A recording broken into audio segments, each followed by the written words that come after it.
Hello friends, welcome to my channel. Friends, अपनी इस video को स्टार्ट करने से पहले मैं नए आने वाले यूज़र से रिक्वेस्ट करूंगी कि वो हमारे चैनल को सब्सक्राइब करके बेल आइकन के बटन को प्रेस कर दें। आज की इस वीडियो में मैं आपको बताऊंगी कि जिन लोगों को नींद नहीं आती उनको ऐसा क्या करना चाहिए कि उनको नींद आना स्टार्ट हो जाए।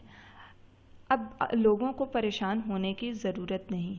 बहुत सी माएँ परेशान होती हैं अपने बच्चों के लिए कि पता नहीं क्या वजह है, क्या टेंशन है कि मेरे बेटे या बेटी को नींद नहीं आती, जिसकी वजह से वो सारी सारी रात जागता रहता है, या ऐसी क्या बात है कि वो हर वक्त बेचैन रहता है।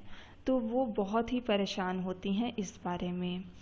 तो मैं उनकी परेशानी को दूर करने के लिए कुछ ऐसे इंग्रेडिएंट्स बताऊंगी जिससे आपके इस मसले का हल हो जाएगा।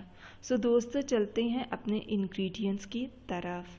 आपको जो चीज़ें खानी हैं वो मैं आपको बताने जा रही हूँ। उसमें है 1 चुटकी खसखस और 1 गिलास नीम गर्म दूध।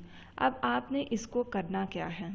अब आप क्या करेंगे, आपने 1 चुटकी खसखस को नीम गर्म दूध में डालना है और उस दूध को आपने 5 से 7 मिनट बॉईल करना है। देन आपने रोज़ रात को सोने से पहले इसको पीना है। अगर आप चाहें तो इसमें चीनी भी डाल सकते हैं, वरना अगर आपको चीनी पसंद नहीं तो आप ना डालें। सो दोस्तों, ये बहुत ही ज़्यादा इफ़ेक्टिव और सिंपल सी रेमेडी है। इसको आप कुछ ही डेज करें तो आपको ज़रूर फ़र्क पड़ेगा। सो ये थी आज की हमारी बहुत ही छोटी सी और इफ़ेक्टिव सी रेमेडी। सो मज़ीद वीडियोज़ के लिए हमारे चैनल को सब्सक्राइब करके बेल आइकन के बटन को प्रेस करना ना भूलें।